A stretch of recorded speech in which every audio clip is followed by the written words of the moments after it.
안녕하세요. 브레인테크 강사 이승훈입니다. 이번 강의는요, 제가 예전부터 운영을 했었는데, 하다가 잠깐 스톱을 했어요. 그게 지금 본 강의 좀 하느라고 안 했는데, 지금 채널 1 지금 보시고 계시는 거는요, 정식적인 좀 이론 위주의 강의를 좀 해드리도록 할게요. 그리고 채널 4는 이대로 검색하시면 돼요. 앞에 영어로 돼 있긴 한데, 그냥 검색하시면 나와요. 채널 4로. 요거는 조기 교육 위주로 해드리도록 할게요. 그러니까 이게 너무 섞여버리면 좀 그래서 채널 1은 요대로 그대로 가도록 하고요. 채널 4는 조기 교육에 관련돼서 위험성, 잘못 알고 있는 거, 그 다음에 조기 교육 업체의 사기, 이런 것 중심으로 해드리도록 할게요. 사기치는 업체 이름까지 다 얘기를 해드리도록 할게요. 업체가 사기치는 것보다 그거를 영업하는 사람들이 사기를 쳐요. 업체는 뭐 잘못한 게 있을 수도 있죠. 그 목적으로 만들었으면은 그런 이유도 있겠지만은 원래 목적이 24개월 이후에 해야 되는 거를 영업사원이 들고 와가지고 뭐 6개월에 해야 된다 이런 식으로 하면은 영업사원이 사기를 친 거죠. 그것에 대한 이유 이런 것들을 채널 1에서 팩트로 다 까드리고요. 채널 4에서는 일단 지금 급한 상황이기 때문에 먼저 얘기를 해 드리도록 할게요. 일단 저는 유아들 상대로, 특히 영아들 상대로 사기치는 거는 못 참아요. 근데 지금 코로나 이후에 너무 심해졌고 그것이 너무 심각할 정도로 또 많은 어머니들이 문제가 되고 있어요. 특히 코로나 이후에 처음 애를 가진 이런 사람들이 문제예요. 첫 애를 가졌는데 코로나 이후에 가뜩이나 코로나 때 아이들 사회성도 떨어지고 있는 이 와중에 그때 침범을 해가지고 문제를 생기는 이런 업체들도 문제고, 집에서 평평 놀고 있다가 이제 애 크니까는 이제 나와가지고 뭐 해볼 거 없어서 이제 학습지 들어가가지고 이제 갓 태어난 아이들로 사기를 치는 이 아주머니들 진짜 제가 경멸해요. 거의 다 말하는 거 사기성이 짙어요. 자기는 하나도 모르는데 막 아는 척 하면서 아이 큰일 나면 어떡하냐고 오히려 협박을 하고 이런 쓰레기들이 많아요. 그래서 이런 쓰레기들 좀 없애야 될 것 같아요. 아니, 솔직히 그렇잖아요. 아이 처음 딱 키워서 하고 있는데, 첫 아이인데, 그런 쓰레기 같은 영업사원 잘못 만나버리면은, 아이 그냥 인생 끝나버리는 거예요. 그리고 아무도 책임을 안 져요. 그럴 바에는 아예 그냥 원천 차단하는 게 좋아요. 그래서 이 사기꾼들이 뭐라고 사기를 치는지 본격적으로 제가 까드리도록 할게요. 학습지에서는 아마 제 강의 싫어할 것 같아요. 뭐 24개월 지나서는 그다음부터는 부모 선택이에요. 하시던지 안 하시던지. 그래도 내가 기본적으로 만들어지는 기본적으로 기반을 잡는 24개월 이전에는 이런 사기성 멘트나 이런 걸로 아이들을 학습지를 구매하게 하거나 아니면은 패드 학습을 권장을 하거나 이런 쓰레기들은 없어져야 돼요. 지혜 아니라고 완전 쓰레기들이죠. 자, 그래서 그거는 채널 4에서 해야 되고요. 왜 24개월 이전에 아이들 조기 교육하면은 쓸모가 한 개도 없는 건지, 오히려 아이들이 왜 망가지는지에 대해서 간단히 설명을 하고, 앞으로의 조기 교육에 대한 위험성 강의 본격적으로 까는 거는 채널 4에서 해드리도록 할 테니까는 채널 4 들어가셔서 먼저 구독해 주신 다음에 제가 영상 올리는 대로 쇼츠 영상도 같이 해서 올릴 거예요. 그러니까는 그 계속 보셔서 하시기 바래요. 쇼츠 같은 경우는 뭐 금방금방 만드는데 지금 채널 1 영상 만들다가 너무 길어질 것 같아가지고 중간중간 시간 날 때마다 좀 해야 될 것 같아요. 자, 아이가 24개월 이전에는 아무것도 하는 게 없어요. 뭐냐? 뇌에 보면은 이 백질과 회백질이 있어요. 그리고 그 위에 대뇌 피질이 있고, 그 다음에 우리가 말하는 두개골이 있단 말이에요. 근데 24개월 이전에는 이 회백질이 성장하는 게 아니라요. 안에 있는 백질이 성장해요.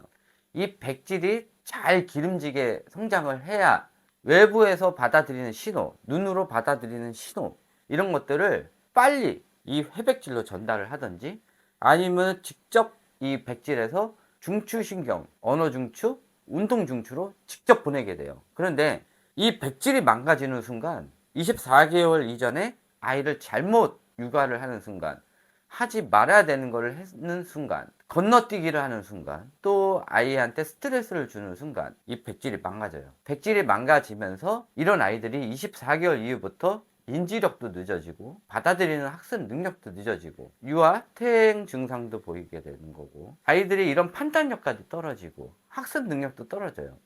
이 24개월 이전에 잘못된 학습을 한다든지 제대로 된 학습을 하는 도중에 사교육이 껴가지고 그 학습을 하는데 방해를 한다든지 이랬을 때 이 백질이 망가지게 되면서 회백질로 옮겨가는 이런 것도 낮아지고 전체적으로 인지까지 느려지게 돼요. 자, 그 과정을 한번 살펴보도록 할게요. 이 백질을 좀 넓게 표현을 했어요. 이 백질이 뭐냐면은 백질에서 회백질로 가거나 아니면은 중추신경계로 가는 그 신호를 피복을 싼다고 또 얘기도 하고 고속도로 작업을 한다고도 얘기해요. 그래서 빨리빨리 신호가 전달되게끔 해주는 게 그 24개월 동안 본격적으로 하는 게 이 백질 작업이에요. 이거를 뭐라고 그래요?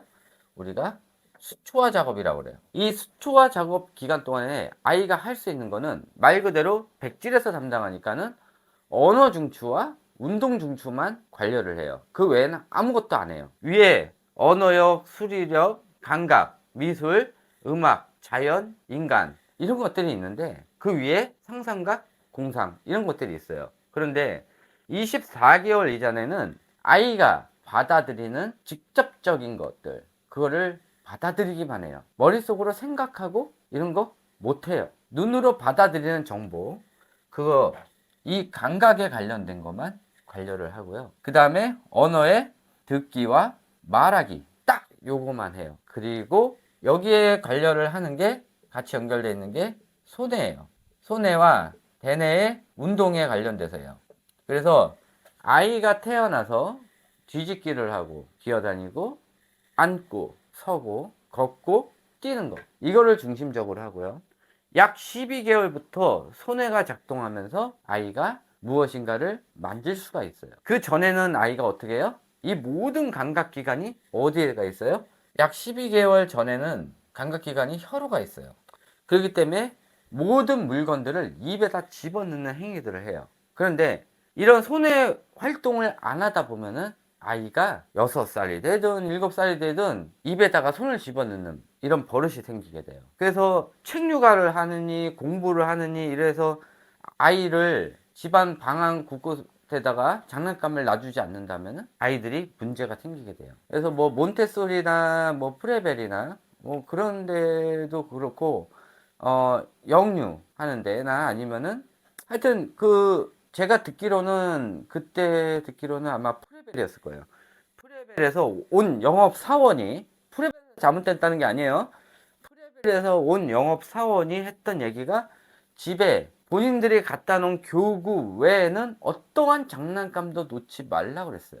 아이가 그 장난감을 신경 쓰느라고 자기네 교구를 만지지 않는데요. 그리고 그 교구를 만져야 아이가 상상력이 는대요. 말도 안 되는 소리죠. 그런 얘기들을 해요. 아니 지네가 그 동네 아줌마가 뭘 안다고 아이가 상상력이니 생각이니 뭐 우뇌가 발달하고 아이의 발달 과정 이게 영아식의 발달 과정도 모르면서 그런 얘기를 왜 함부로 하냐고. 그러니까 애가 손의 기능이 약해졌어요. 그 영업사원 하나 때문에. 이런 쓰레기들은 없애야 돼요. 벌써 망가진 거예요. 그럼 얘 인생을 어떻게 할 거예요? 누가 책임져요?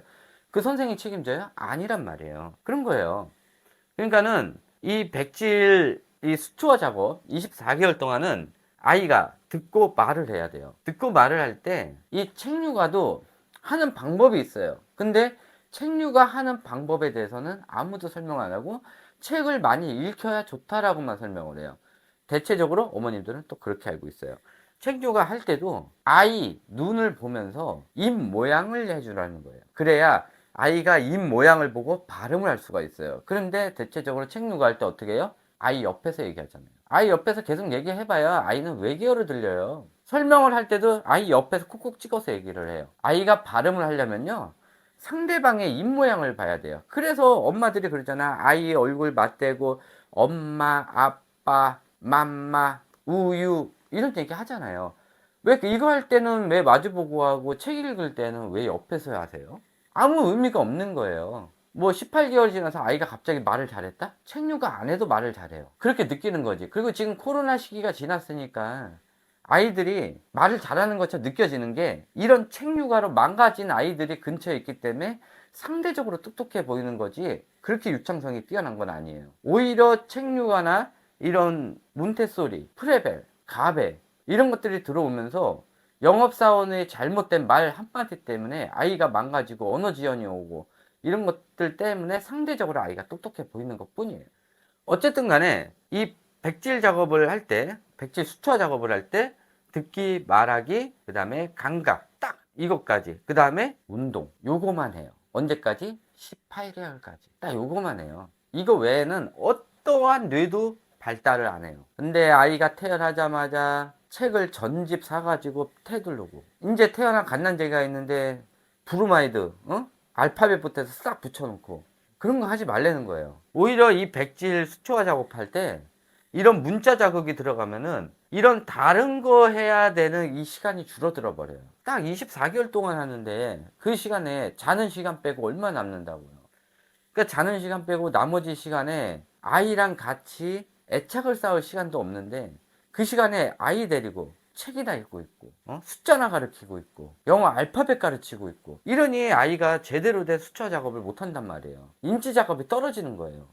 근데 이렇게 책 육아나 이런 걸 하잖아요. 그러면은 겉으로 보기에는 언어 장애가 안 생기고 넘어간 아이들은 굉장히 뛰어나 보여요. 그 이유도 나중에 설명을 해드릴 건데, 그거는 나중 강의에서 하고요.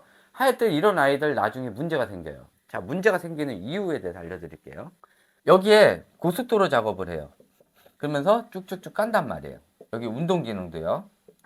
그런데 이 다른 부분도요. 언젠가는 해야 되기 때문에 마찬가지 다 고속도로 까는 작업을 해요. 다 해야 된단 말이에요. 뭐 음악, 춤, 악기부터 해가지고 해야 되는데 일단은 24개월만 보는 거예요. 24개월. 24개월 동안은 이런 고속도로 까는 작업을 하는데 엄마가 책류가나 또 말도 안 되는 뭐 프레벨 하면서 뭐 손해를 한다고 손해 16개월 또 본격적으로 작용하고, 그전에는 그냥 애들이 그 잼잼 만지는 거 있잖아요. 공 12개월부터 그거밖에 못 한단 말이에요. 그런데 6개월부터 가져와 가지고 그 꽂는 거 시키고 말도 안 되는 거 시키는 거죠. 그런 거 하는 그 와중 또 아이 책류가 한다고 하다가 12개월부터 기억 니은부터 해서 막 가르친단 말이에요. 그러면은 읽기 쓰기가 들어가요. 근데 여기는 아직 활성화가 전이에요. 활성화 전에 여기를 하려고 하면은 이쪽을 고속도로만 슬쩍슬쩍 깔고 있는데 여기를 완전 도로 포장해서 여기다 건물을 짓는다는 거야. 도로 포장하는 애들을 건물 지으려고 그러면 어떻게 해야 돼요? 제일 먼저 뺏어 쓰는 게 이 운해에서 공사하는 애들 인부를 일로 뺏어 쓰는 거예요. 그러면은 이 예술 활동이나 자연 친화 지능이나 또 엄마 간의 애착 이런 것들이 깨질 수가 있단 말이에요. 이게 다른 데는 고속도로가 쫙쫙 깔렸는데 나머지는 비포장 도로가 되는 거예요. 이거 다 비포장 도로가 돼요. 그래서 엄마랑과의 애착이 오히려 까질 수도 있고요. 아니면 너무 높아져 가지고 엄마한테 매달리는 그런 현상이 생길 수가 있어요. 이게 약간 달라요. 엄마한테 매달리는 아이들이 두 종류가 있어요. 하나는 과잉 애착이고요. 하나는 애착이 너무 없어서 엄마가 떠나갈까봐. 주로 맞벌이 부부나, 맞벌이 부부도 마찬가지 집에 와서 애랑 많이 놀아주잖아요. 많은 시간을 보내잖아요. 애가 그런 현상을 안 보여요. 그런데 맞벌이 부부도 집에 와가지고 그냥 애 밥 먹이고 자던지, 또는 엄마가 집에 있는데도 애를 안 보는 거예요. 애 그냥 TV나 켜주고 뭐 책이나 보여주고 그냥 혼자 놀라고만 하면은 아이가 엄마에 대한 이런 그리움 때문에 더 매달리게 되면서 이런 아이들 같은 경우는 초등학생이 돼도 엄마한테 매달려요. 떠나지 말라고. 이 분리불안을 넘어서 가지고 이제 불안 증세까지 오는 아이들이죠. 이런 아이들 같은 경우는 대체적으로 보면은 지능이 굉장히 많이 떨어져요. 그래서 12개월부터는 아이들 자연 친화 지능도 올려줘야 되는데 이 자연 친화 지능까지도 이 공부를 하느라고 여기도 비포장 도로를 만들어요. 그러면은 12개월이 지난 이후부터 이런 조기 학습을 위주로 했던, 그러니까는 책 육아를 굉장히 많이 하고 어쩌다 한두 권 읽은 거는 상관이 없어요. 그런데 책 육아 한다고 집에 책으로 도배를 하고 하루 종일 앉아가지고 아이랑 책만 봤던, 애 밖에 못 나가게 하고 책만 봤던 이런 아이들 같은 경우는 이 백질에 문제가 생겨버려요. 그렇다고 이 듣기 말하기 이것도 제대로 되냐? 오히려 언어 지연이 올 수가 있어요. 왜? 잘못된 책 육아로. 책 육아는 많이 하는 거 아니에요. 하루에 2권 정도만 해주세요. 많이 하지도 마시고, 그리고 6개월 이전에는 아예 건들지도 마세요. 아무것도 하지 마세요. 6개월 이후에 아이가 관심을 보이는데 책을 도배를 하지 마시고요. 굳이 책 육아를 하고 싶다 그러면은 10권 이내로 놓으세요. 아이가 볼 수 있는 거 놓는데, 이 책 육아하는 방법도 나중에 제가 알려드리도록 할게요. 이거 어디서 나오는 그 유튜버들 막 10만 구독자들이 있는데 그런 거 따라하지 마세요. 아, 나는 진짜 그 사람들 따라해가지고 애 문제 생기는 사람들, 그 사람들 제가 상담을 해주거든요. 진짜 그 유튜버들, 나 진짜 없애버리고 싶어요. 진짜 진짜 사회 악이에요, 악. 예, 그런 사람들 듣지 마시고요. 왜 그 사람들 말대로 해가지고 왜 문제가 생기냐고. 특히 30대 엄마들 모르면 육아 지침서를 보고 그대로 하세요. 왜 여론성 육아를 하고 왜 인터넷 육아를 하냐고요. 그러지 마시라고요. 지금 주변에 없던 것들이 막 생겨났잖아요. 그러면 간단해요. 내가 과거에 하지 않은 건 하지 마세요. 아직 검증이 다 안 된 거예요. 오히려 얘네들이 지금 팀투를 해놓고 우리가 잘못됐다는 증거를 내래요. 증거가 지금 안 나오지. 이 논문이 나오려면 아직도 몇 년이 더 있어야 되는데. 근데 지금 그 와중에도 애들이 망가지고 있잖아요. 그러니까 하지 마세요. 어쨌든 간에 이 읽기 쓰기는 뇌에서 지금 봉인된 상태이기 때문에 이 봉인을 풀어버리는 순간 뇌의 변형계라는 부분이 망가지기 시작을 해요. 사람들과의 상호작용이 망가지고요. 이런 자연 친화증과 또 사람들 간의, 또 엄마들과의 애착, 사람들과의 친구 관계, 또 주변 사람들과의 관계, 이런 것들이 깨지기 시작해요. 변형계가 망가지면 이런 현상이 나타나는데, 이게 안타깝게도 망가지는 그 순간을 볼 수가 없고요. 완전히 망가졌을 때 아이가 이상 증상을 보여요. 그게 운해형 아이들 같은 경우는 6세, 심한 아이들 같은 경우는 지능이 떨어지면서 뇌에서 컨트롤하기 힘든 상태, 빠른 아이는 5세, 좌뇌형 아이들 같은 경우는 학교 들어가서 또는 3학년에서 4학년 사이에 읽기 난독이 걸리면서 그때부터 학습을 할 수가 없는 상태가 돼요. 그러니까 이 보이는 범위가 다방면이에요. 그래서 엄마들이 못 느끼는 거예요. 이런 교육을 하면요, 그나마 따라갔던 애들은 아무 문제 없이 오히려 다른 애들보다 똑똑해 보여서 케이지나 또는 이런 학원에서 해주는데, 동네에서 해주는데 하면은 IQ 수치가 굉장히 겉보기에 높게 나와요. 그러니까 어머니들 착각을 하시는 거지. 그러다가 학교에 딱 갔더니, 가려고 했더니, 아니면 학교에 간 이후에 딱 재보면은 경기성 지능이 나와버리는 거예요. 누가 잘못된 걸까요? 잘못된 건 없어요. 강제로 변형계를 망가뜨리고 학습을 시키면은 말 그대로 IQ 수치가 높게 나와요. 근데 변형계가 계속 망가지다가 학교로 가게 되면은 변형계를 컨트롤 하지 못하게 되면서 이성에 대해서 변형계의 잘못된 호르몬 작용을 컨트롤하지 못하면서 전체적으로 계속 망가지면서 초등학교 1학년 가기 때문에 1학년 때 어떤 아이들은 그때 ADHD가 생기고, 어떤 아이는 그때 경계성 지능 장애가 생기고, 어떤 아이는 읽기 난독이 생기고, 어떤 아이들은 과잉 행동 반응을 보이고, 어떤 아이들은 우울증을 앓고, 이런 증상이 생기게 돼요. 그러니까 클 때까지 모르는 거예요. 증상이 안 나타나요. 이게 위험한 거예요. 그래서 아예 원천 차단을 해주는 게 좋아요. 남 아이들 막 잘한다고 막 하는 아이들, 그 중에서 성공 확률 거의 없어요. 간혹 가다가 영재 아이들, 요런 애들은 이 부족한 부분을 스스로 메꿔요. 얘네들은 스스로 메꾸는 능력이 있어요, 이 부분을. 근데 그게 1%, 2%는 안 되고 약 3%에서 4%, 5% 아이들만 자가 치료하는 능력을 가지고 있고요. 나머지 아이들은 못하면 못한 대로 아이가 뇌의 지능이 떨어지는데, 이 운의 부분이 위험한 게 뭐냐면은, 운의 부분에 이런 것들을 안 해주고 이러다 보면은 좌뇌만 활성화를 시키면은 아이가 학교 가기 전에는 굉장히 똑똑해 보인다는 거. 이게 문제인 거예요. 망가질 아이들은 이미 24개월 되면은 티가 나요. 근데 그렇지 않고 계속 맞는 이 좌뇌형 타입 아이들 같은 경우는 티가 안 나기 때문에 이런 아이들이 초등학교 들어가서 문제가 생기는 거예요. 하여튼 그렇게 알고 계시고요. 이 24개월 이전에는 웬만하면 하지 마세요. 그렇다고 자 18개월 이후에 해마가 그때부터 본격적으로 작동하고, 그 다음에 이 두정엽도 36개월 이후부터 작용을 하기 때문에 그때부터 상상 공상이 가능하기 때문에 그전에는 상상 공상이 안 돼요. 영업할 때 이러잖아요. 아이가 이런 제품들을 만지다 보면은 이게 머릿속으로 생각이 되지 않냐. 그러니까 아이의 상상력이 는다. 6개월짜리가. 말도 안 되는 소리 하고 있어. 그게 되려고 그러면은 해마가 있어야 돼요. 두정엽이 발달해야 가능해요. 여러분 한번 상상해 보세요. 어디서 상상해? 눈 감고 상상하면은 상상이 어디서 떨어져요? 여기에 여기. 그런데 이 정수리 부분의 뇌는 언제 발달하냐고요? 36개월이에요. 36개월이 돼야 생각이 된단 말이에요. 근데 무슨 6개월짜리가 되냐고요. 말도 안 되는 그 거짓말이에요. 이렇게 알고 계시고요. 말도 안 되는 말들로 속아가지고 막 1,000만 원짜리 그런 거 사지 마세요, 제발. 그리고 이 미디어 보여주는 것 자체도 아이가 일방성 통행을 하기 때문에 언어 능력부터 해서 이 백질에서 하는 이 수초화 작업에 계속 방해를 주면서 아이들의 인지력을 떨구게 해줘요. 이 고속도로 작업을 하는데 고속도로가 계속 작업하는 인부들을 계속 괴롭히는 거예요. 못하게끔. 망가뜨리는 거지. 그것만 망가뜨리는 게 아니라 이 전체적인 감각 기능부터 원래 있던 뇌 기능까지 망가뜨려요. 이 미디어가. 그런데 더 위험한 것, 책을 멍하니 그냥 보는 거. 아이가 뭔지도 모르고 그냥 멍하니 이렇게 넘기는 거. 그것도 마찬가지. 이 고속도로 작업을 망치는 그것도 있지만은 실질적으로 이 뇌 자체도 다 망가뜨려요. 그것도 나중에 할 거예요. 제가 그냥 막 말하는 게 아니라 이 책을 많이 만졌을 때 나타나는 현상이 있어요. 이게 나중에 유사자폐가 생길 수도 있는 부분이고 실질적으로 책을 많이 만져서 유사자폐가 생긴 사례도 있어요. 유튜버들 중에서도 있고요.